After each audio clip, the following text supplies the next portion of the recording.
Let's get to a Channel 2 Action News exclusive here at 6 o'clock. Fulton County District Attorney Fani Willis is reacting to a Georgia Supreme Court's decision that effectively keeps her off the election interference case against President Donald Trump and others. New at 6, Channel 2 investigative reporter Mark Winnie live now in downtown Atlanta. So Mark, the DA referred to a culture of fear. Yeah, the explanation of what first the trial court judge and then the Georgia Court of Appeals and finally the Supreme Court of Georgia did concerning the election interference case could get mired down in technical legal details. But I think it's fair to say that what DA Fani Willis told us did not get bogged down in technicalities. What's your reaction to what the Georgia Supreme Court did or elected not to do? I think judges are human beings. We are living in a culture of fear.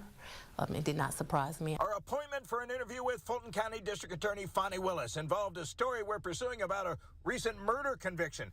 But she says while we were there, she was willing to talk to us about another big story involving a recent Georgia Supreme Court decision in which the state's highest court voted 4-3 not to hear the DA's office's appeal of a lower court's effective removal of Ms. Willis in her office as prosecutors in the election interference case in which now President Donald Trump and others have pled not guilty. And as usual, she was not going to pull punches. I think you have both prosecutors, citizens, and even judges that are afraid right now for good reason. And so it didn't surprise me.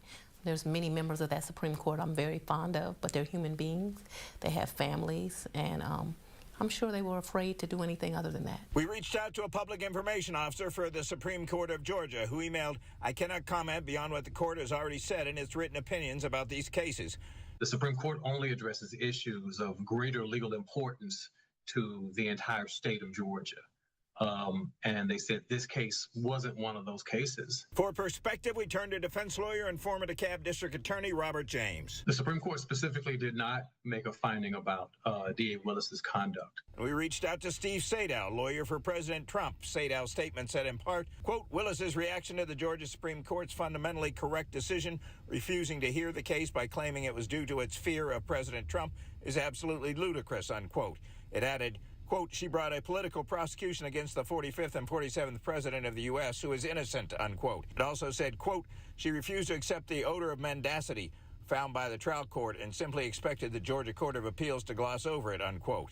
The statement concluded, quote, her disqualification was the result of what she did and for no other reason, unquote.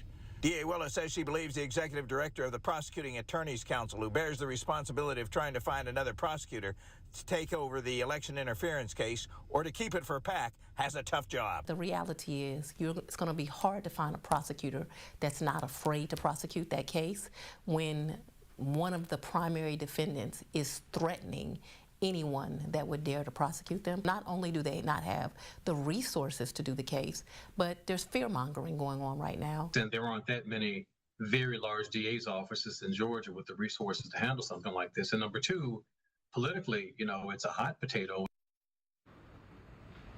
Now, I read some of defense lawyer Steve Sadow's comments to DA Willis. She said she would not dignify it with a response. Reporting live in downtown Atlanta, Mark Winnie, Channel 2 Action News.